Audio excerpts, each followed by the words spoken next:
Hello, everybody. Your Majesty, thank you very much for this great honor to talk to you and be here with you today.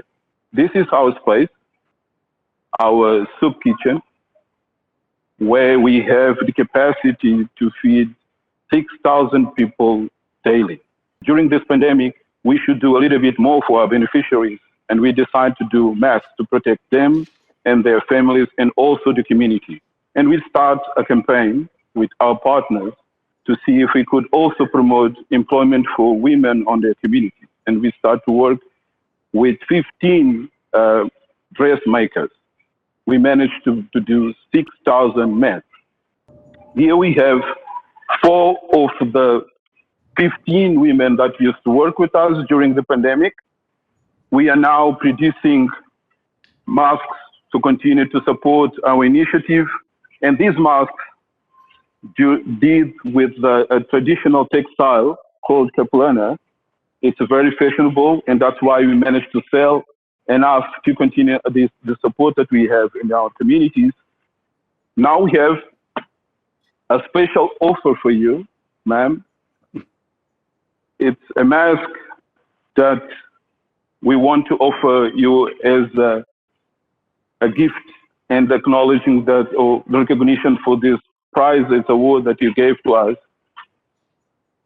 Please accept our humble gift to you from Mozambique with love. Thank you very much for this honor. Oh, that is very kind of you, indeed.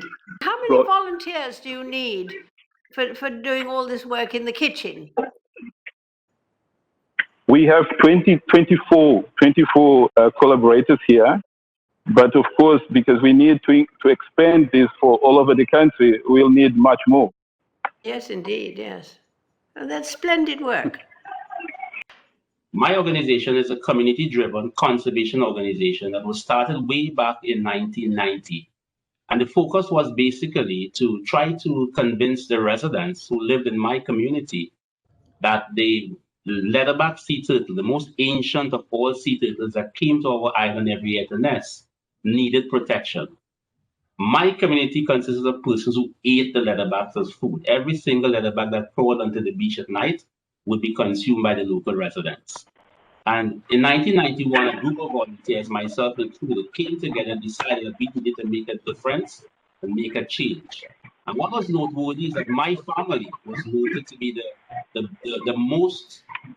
largest turtle-eating family in the village. So here you had a young boy from a turtle-eating family wanting to make a difference. What we didn't know that 30 years later, that effort that started way back then would see Trinidad being recognized as one of the most important nesting sites for the leatherback sea turtle in the world. So David Attenborough got to know what you were doing? Yes.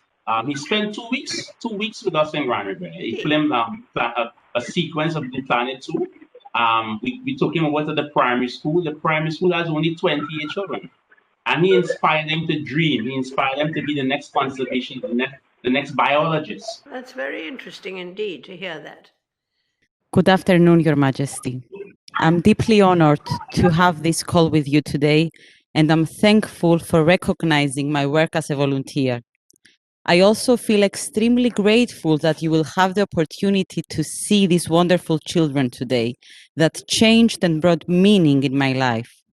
A very special school, a school that does not have not even one Cypriot, a school with children from 20 different countries, a school with most of the students considered as at-risk children.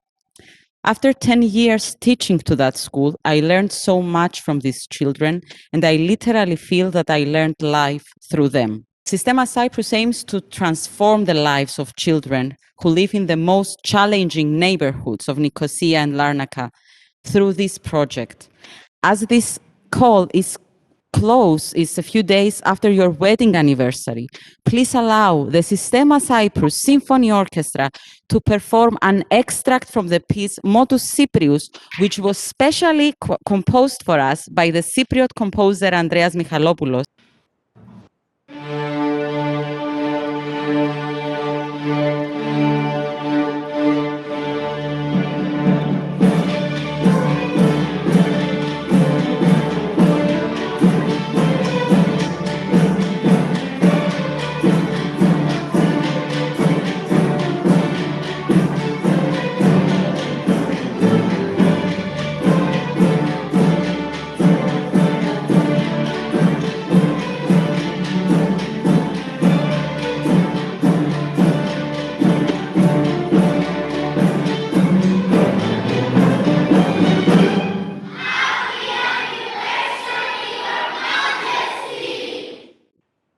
That's very nice, isn't it? Thank you have so you been able much. to keep the orchestra going during the pandemic? Yes, we had to stop for 2 months when we had the lockdown, and then we started with small groups of kids. Now we don't have a lockdown so far, so we are allowed to have orchestra rehearsals, but with less students. So we have Well, thank more. you for letting me hear that. That was very nice. And thank you all for taking part in this program. I'm delighted to have heard your stories. And I think it's wonderful work that you're all doing and for volunteering so much. Thank you very much.